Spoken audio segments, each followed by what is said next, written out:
Welcome to this explainer. Today, we're zeroing in on the absolute tactical genius of Ralf Rangnick and his master blueprint for Austria ahead of the 2026 tournament. Look, if you've ever watched a match and wondered how modern football got so incredibly fast, so relentless, well, you're absolutely in the right place. Let's get right into it. I want to kick things off with a pretty famous thought from Jürgen Klopp. He said, "Gegenpressing is the best playmaker in the world." And honestly, that perfectly establishes just how dominant the counterpress is in today's game. Sure, Klopp might be the one who made heavy metal football a household phrase, but to truly understand how it works, we have to look at the man who heavily influenced that entire generation of German coaches. So here is our quick roadmap for this explainer. We'll start with the godfather of gegenpressing, move into heavy metal vertical football, break down the 4-2-2-2 formation, look at rebuilding Austria's football DNA, and finally explore the physical and mental toll. All right, part one, the godfather of gegenpressing. You see, the roots of proactive defending and off-ball strategy actually trace all the way back to the 1974 Dutch total football era. Picture this, a team that completely amazed the world, especially the South American sides, with this choral, collective, totally unpredictable style of play. They were using tactical fouls and coordinated offside traps to regain the ball in ways literally nobody had ever seen before. That was the foundational DNA for what would eventually become the modern counterpress. Now, fast forward to December 1998. Ralf Rangnick is on German television moving colored magnets around a whiteboard, trying to explain concepts like a flat back four and squeezing space. And he was mercilessly mocked for it. People called him a snooty football professor. But he definitely had the last laugh. Throughout the 2000s, he pioneered zonal pressing and pressing triggers at clubs like Ulm and Hoffenheim. And now, he's the overarching architect implementing that exact national blueprint for Austria in 2026. It's fascinating to see how his mandate has evolved over the decades. He started out as a tactical pioneer, just trying to prove high pressing was actually viable. Then, during the Red Bull era, he became a true system architect, building this massive, unified, multi-club identity. He had a brief stint as a sort of interim mercenary trying to stabilize Manchester United in transition, but his role with Austria is entirely different. He's not a short-term fix anymore.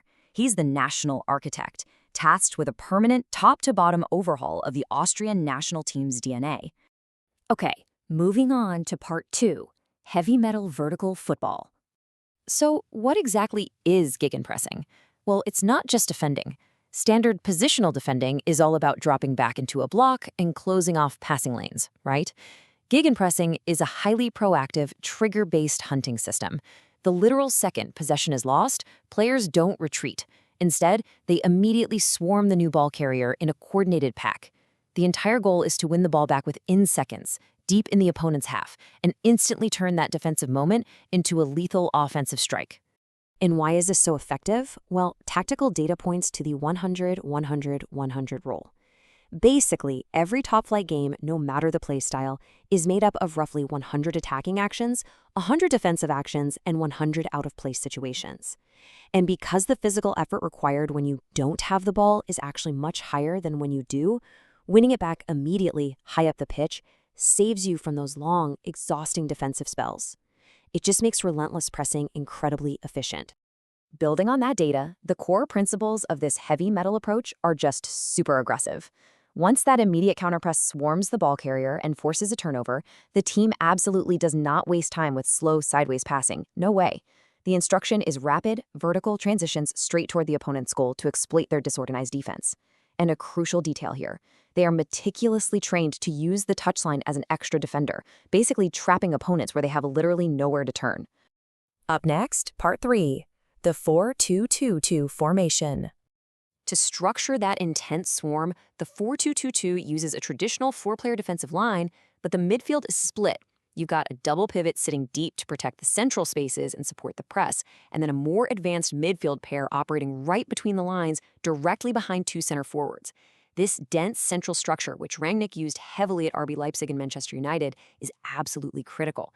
It creates the necessary density to swarm the ball while giving immediate direct options for counterattack the second they win it back. But to make this system hum, you need a very specific profile of player. In modern analytics, a role is increasingly seen as a function rather than just a fixed position on a pitch. This structure completely relies on tireless, intelligent runners, often classified as the box-to-box raider. They need elite stamina, for sure, but also the tactical discipline to process pressing triggers at top speed. It's not enough to just run. You have to be an incredibly smart runner. Honestly, playing against this system is a total nightmare. Tactical analysts have boiled it down to the 3+1 ways to actually escape this trap. You either offload backwards, change direction by dribbling out, or play a highly risky forward pass to the tip of your setup. And then here's the +1, you have to immediately switch the ball to the complete opposite side of the pitch. It requires rapid 1 or 2 touch passing. If you hesitate for even a single second, Rangnick's trap snaps shut. Let's look at part 4, rebuilding Austria's football DNA. Now, here's the massive hurdle: time. The rhythms of club football and international football are worlds apart. At a club, Rangnick would be on the training ground every single day, drilling intricate pressing patterns for months and building up physical conditioning. But international football, he gets incredibly short camps, just a few days at a time. He absolutely cannot rely on teaching the system from scratch. He has to adapt. And this brings us to Rangnick's pragmatic masterstroke for Austria. First, he essentially outsources the tactical education. He picks players who are already playing in high-pressing systems at their day jobs, guys like Konrad Leimer and Marcel Sabitzer from the Bundesliga or Premier League. The muscle memory is already hardwired in. Second, he uses a structured 2+2 build-up to securely progress the ball. And this pragmatism is already paying huge dividends. It's exactly what helped Austria top a wildly difficult Euro 2024 group against heavyweights like France and the Netherlands. To bridge that massive training gap, he simplifies complex tactics into highly memorable core principles. First up, the 8-second rule. Every single player knows that the moment possession is lost, they have exactly 8 seconds of maximum coordinated intensity to win that ball back. And right after a successful recovery, the next rule kicks in instantly, the 10-second rule. Once the ball is won, the team has exactly 10 seconds to get a shot off on goal. By distilling a massive tactical philosophy down to just these 2 numbers, 8 and 10, he completely minimizes overthinking and maximizes execution during those tiny international windows. Finally, part 5, the physical and mental toll. Look, sustaining heavy metal football is absolutely grueling. It puts a massive strain on the players' muscles and their central nervous systems. Surviving a tournament means meticulous load management and incredibly strict recovery protocols, from sleep all the way to nutrition. But honestly, the mental toll is just as immense. If a single player switches off or loses focus for literally half a second, the pressing chain breaks, completely exposing Austria's high defensive line. In this system, mental fatigue is just as dangerous as cumulative muscle exhaustion.